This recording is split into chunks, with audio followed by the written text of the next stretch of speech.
Really begin to fight that sometimes it's down to the wire. It looks like that on tax reform. Republicans are confident they can get a sweeping tax cuts measure on the president's desk by next week ahead of Christmas. But not before Democrats calling the plan a sham, a farce. And that happened at a meeting on tax reform conference committee, the panel responsible for putting together the House and Senate versions of the bill flow. Watch as it got testy. It did not have to be this way, and it is not too late for bold members on either side to reject this reckless partisan process, work on a bipartisan basis as Ronald Reagan did. This conference, so-called conference committee, is a farce. I understand your desire to muzzle this conference. Mr. Chairman, we're operating under House and Senate and conference rules, not Putin rules. So you will not interrupt again until we've let Mr. Nunes continue this hearing. Did you see him invoke the name of President Putin of Russia?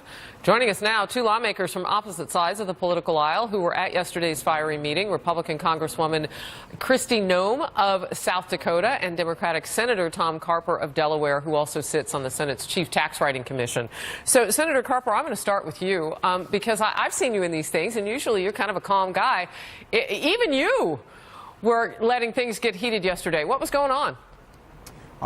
Before I was governor, I was a United States representative, participated in a number of conference meetings and to come up with compromises on a variety of different subjects. And I'm used to a conference where Democrats and Republicans come together from the House and the Senate, and we have a chance to offer amendments to the bills that have come out of our various chambers.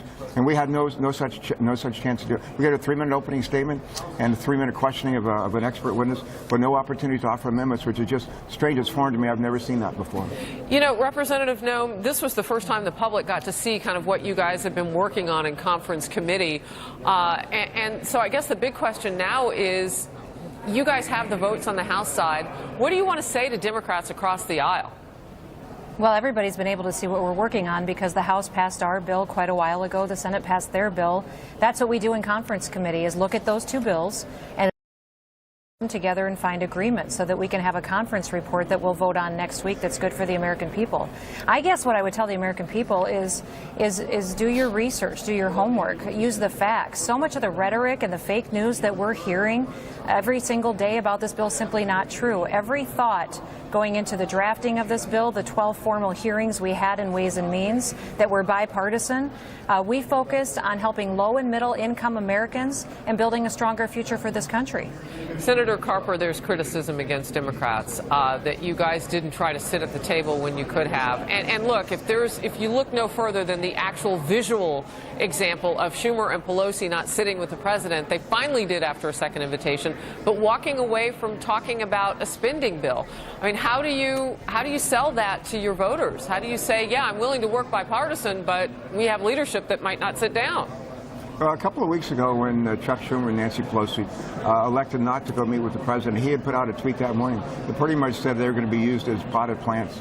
And that's not what they wanted to do. Well, the tweet didn't exactly say that. I served as governor for 8 years. For 8 years. For 8 years, we cut taxes 7 out of 8 years. We balanced our budgets 8 years. We paid off debt.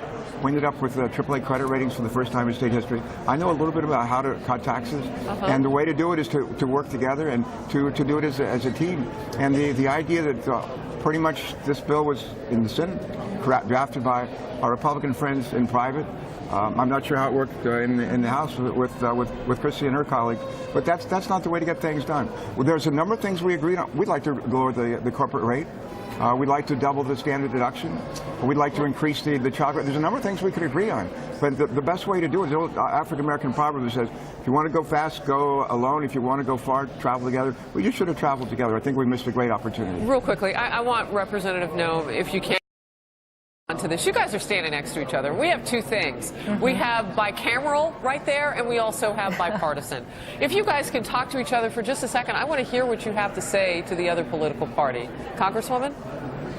You know, I would just say that come January, people's paychecks are going to be bigger. Our small businesses are going to have opportunities to keep more of their money, reinvest in their people, to expand. That's exactly what this economy needs to grow. Under the Obama administration, the federal government kept their money and used it and ran up deficits, and we're trying to turn it around. We want this economy to grow, and I'm grateful that we're tackling the hard issues. I do think that there are provisions in this bill that we agree on. There are different areas that we don't agree on, but with the fact that we've had bipartisan meetings, and I was even a part of a meeting at the White House that was bipartisan talking about tax reform, the fact that they say they weren't consulted just isn't factual. And we need to work together to get this passed so that we can help Americans from low and middle income families. All right. Thank you so much, Senator Carper, Congresswoman Noem, for talking with us today. Boy, I tell you, it's got to be tough on the Hill, but we'll see what happens. Thank you. So a lot of this